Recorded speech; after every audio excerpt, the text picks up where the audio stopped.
400 feet of fencing is used to divide a rectangular area into 4 equal regions.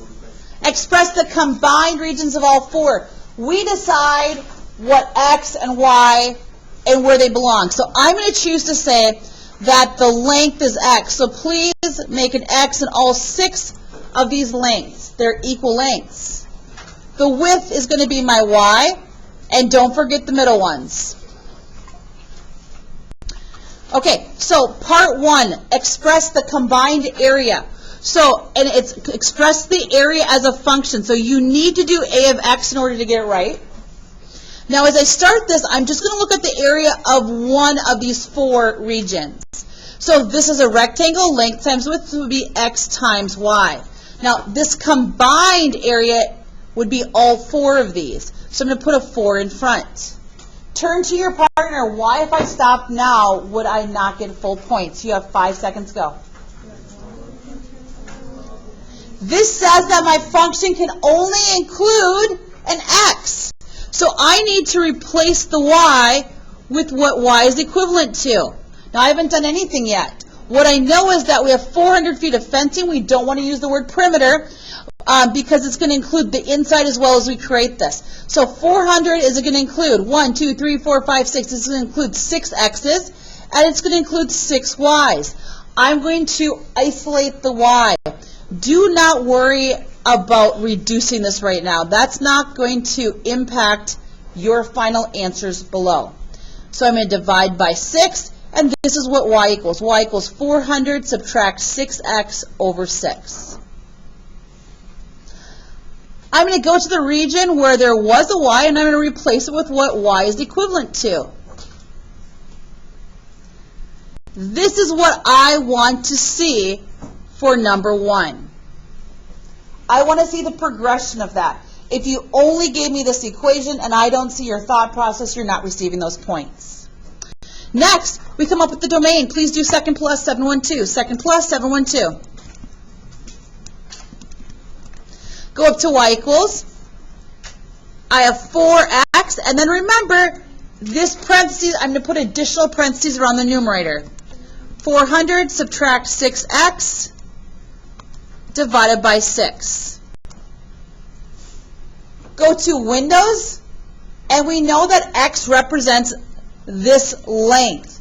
That length could never be negative. In fact, it's not going to be 0 where you won't even have those shapes. It's going to be anything greater than 0.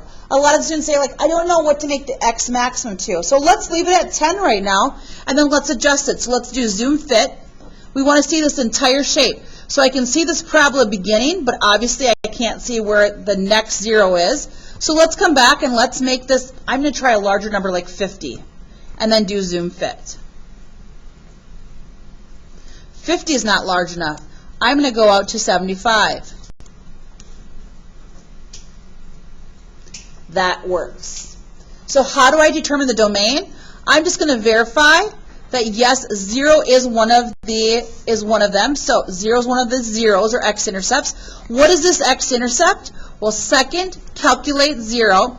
I went out to 75, so I'm going to try a number to the left like 40, and then I'm going to get really close to 75 but not touching it. We can see the zeros in between those temporary walls. And there we go. We have 66, and we're not going to round. So we're going to go 0 to 66.6 repeating, or 66 2/3. I cannot include 0 in the domain because it represents a length. We can't have this length of 0. That's why you see a parenthesis. I can include 66.6 repeating. What is the area when the length is 10? So when x is 10, my length is 10, what is the area? So we can quickly do second, calculate value, and type in 10. The area is 2,266.6 repeating. And again, this is within feet. Area is going to be squared. All right, here's our next one. Find the maximum area. I want to know this maximum area. So second, calculate. We're going to go to maximum. I'm going to choose a value over here like 10 and a value over here like 60. And then in between will be this maximum. So the maximum is going to be 4,444.4 repeating feet squared. The dimensions, okay, find the dimensions of a smaller region. So we have length times width, right? Length times width. So I have a length times a width. Now I can see that my x, when we have a maximum region of this quantity, will be 33 1/3, or 33.3 repeating. How could I figure out the y value? Well, I can go back to this formula right here. This is one way to achieve it. And I know x is 33 1/3, so I can plug this in. 400 subtract 6 times 33.3 repeating. Get an answer and then divide it by 6. I followed this formula, and this would be my y. 33.3 repeating, or 33 1/3.